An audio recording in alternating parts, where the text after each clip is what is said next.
Hey guys, so for the library assignment, I will be talking about the graphic novel series called Blackshot. This specific graphic novel that I was reading had four different stories in there that I did not realize. None of them were connected to each other, just had the same main character. So the story that I chose is called Somewhere Within the Shadows. This graphic novel is about a private investigator who is hired to find out the truth about what happened to the actress Natalia Wilford, who was murdered. We do learn that before the story started that he had some type of romantic encounter with her. Throughout the entire story, he is forced to confront his dark past to help him with the case. The creative team would consist of Juan Diaz Canales, who is the writer, and then Juanjo Garnido, who is the artist. I probably did not say those names right. The publisher of this graphic novel is Dark God or Dark Good. As I stated, since this novel had about four different stories in there, the novel itself runs about 184 print pages. But for the story that I specifically chose, it runs 56 pages. It's not a compilation novel. It's a full graphic novel. So for the first story, the first act ends on page 32. The first act is where we learn about the cases and everything like that. We learned about Nartilia, her job, who she was, her relationship with John. In the second act, it picks up on page 33. We find out that the prime suspect that John thought it was is actually dead. He died, so we do get more into the action and the conflict. And then lastly, the last act, the third act, falls on page 48, which is where they're tying up the loose ends. They solve the case and whatnot. This is John Blacksad's story, who is a private investigator. His goal here is to find out the truth behind Natalia's death, which we learn he had some romantic history with her.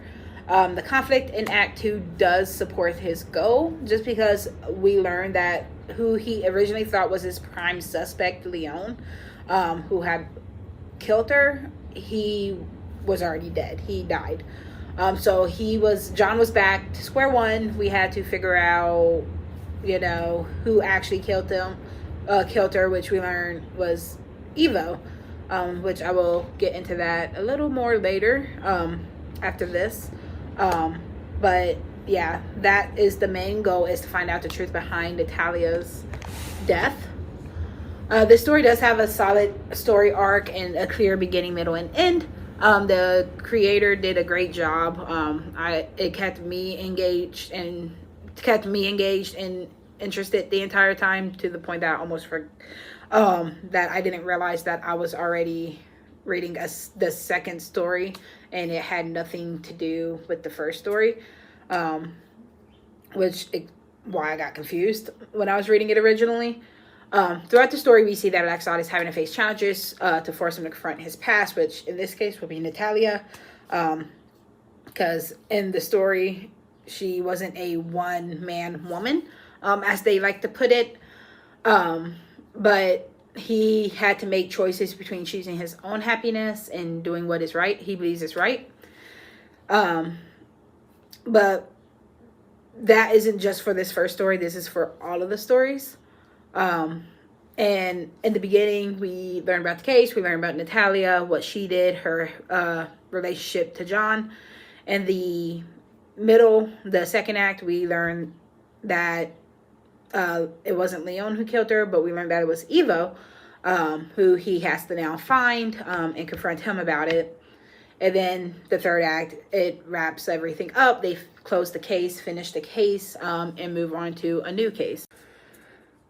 There are several transitions that were used throughout Blacksad, Somewhere Within the Shadows, that matched with McLeod's ideas of transitions. But the biggest transition that I noticed would be the time transition. We know that it's originally set in the 1960s, and there were several instances where time transitions were used. For example, on page 35, he gets really badly hurt by two guys, or two animals, that are beating him.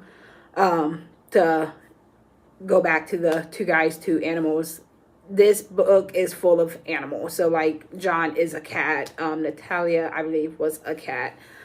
His chief is a dog. So there's that. So he was beaten by like 2 animals. I can't remember which animals they were. And on page 36, we see him waking up against the headstone. I believe it was Leon's headstone, honestly. But they didn't really go too much into detail. But he was standing against the standing in front of the headstone when he was attacked. So that's one of the instances where he used time transition. There are several others afterwards and before that they used. This story does make an effective use of directional flow because I was able to follow along with the dialogue and pictures pretty easily from one page to another without any problems, without any confusion.